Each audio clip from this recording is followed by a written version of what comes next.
बिस्मिल्लाहिर्रहमानिर्रहीम। अस्सलाम वालेकुम। आज मैं आपको बताऊंगी कि आप ईद के गोश्त को घर में कैसे महफूज कर सकते हैं। बहुत से लोगों की रिक्वेस्ट पर ये वीडियो मैं बना रही हूँ। कुछ यूट्यूबर्स हैं जो लोगों को मिसगाइड कर रहे हैं और सही तरीका नहीं बता रहे, और अब मैं आज आपको इसका सही साफ़ करने का और इसको कैसे हम महफूज कर सकते हैं 6 माह के लिए, वो सारा तरीका आपको मैं इसमें बताने वाली हूँ। और आपको कैसे पता चलेगा कि ये गोश्त छोटे का है या बड़े का है। जैसे कभी ऐसा होता है कि हम गोश्त पका लेते हैं और हम कोई पता नहीं चलता कि ये बड़े का है या छोटे का है। जब ज़्यादा सारा गोश्त होता है उसे हम महफूज करते हैं तो पैकेट्स में पता नहीं चलता कि ये बड़े का या छोटे का है, या फिर हम बहुत ज़्यादा गोश्त एक ही पैकेट में सेव कर लेते हैं। ये भी तरीका नहीं अच्छा, और कैसे हमें करना चाहिए ये सारा तरीका मैं आपको इस वीडियो में बताने वाली हूँ। चलें फिर चलते हैं अपनी वीडियो की तरफ।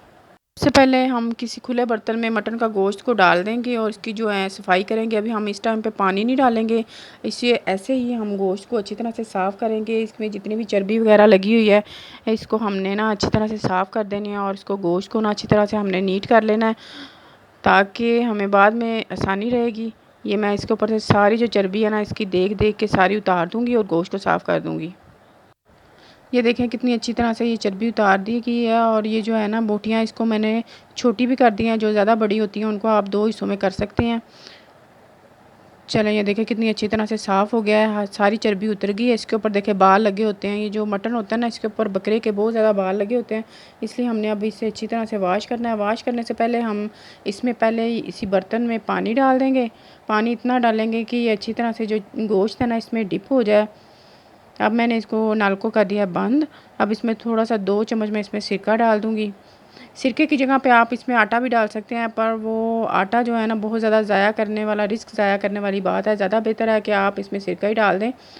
और मैं तो वैसे सिरका डाल के इसको साफ़ करती हूँ। आप इसको अच्छी तरह से इसमें डिप कर दें और अच्छी तरह से मल के इसको आप 1 से 1.5 मिनट के लिए छोड़ दें। ज़्यादा टाइम इसको आपने नहीं भगोना।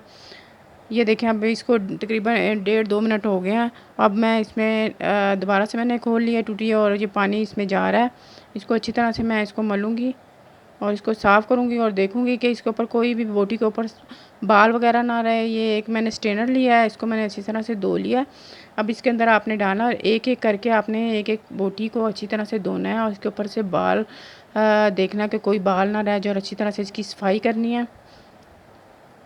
इसी तरीके से मैं सारा गोश्त धो के तो स्ट्रेनर में डाल देती हूँ।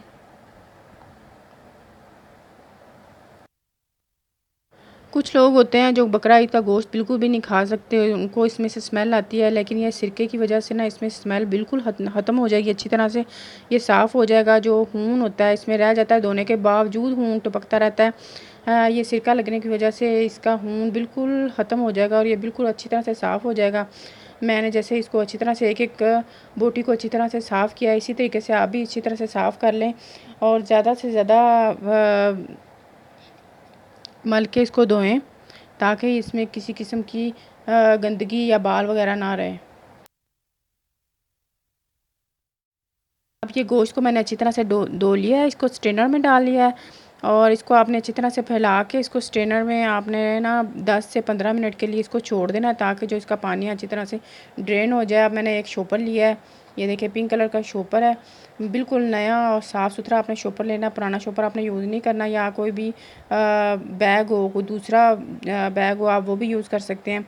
इसमें आप अपनी मर्ज़ी के मुताबिक, अपने घर के अफराद के मुताबिक आप बोटियाँ इसमें डाल लें, और डाल के तो जितनी भी आपको ज़रूरत है आप इसमें डाल के तो अब आपने जो शॉपर है ना बिल्कुल नीचे से बंद नहीं करना।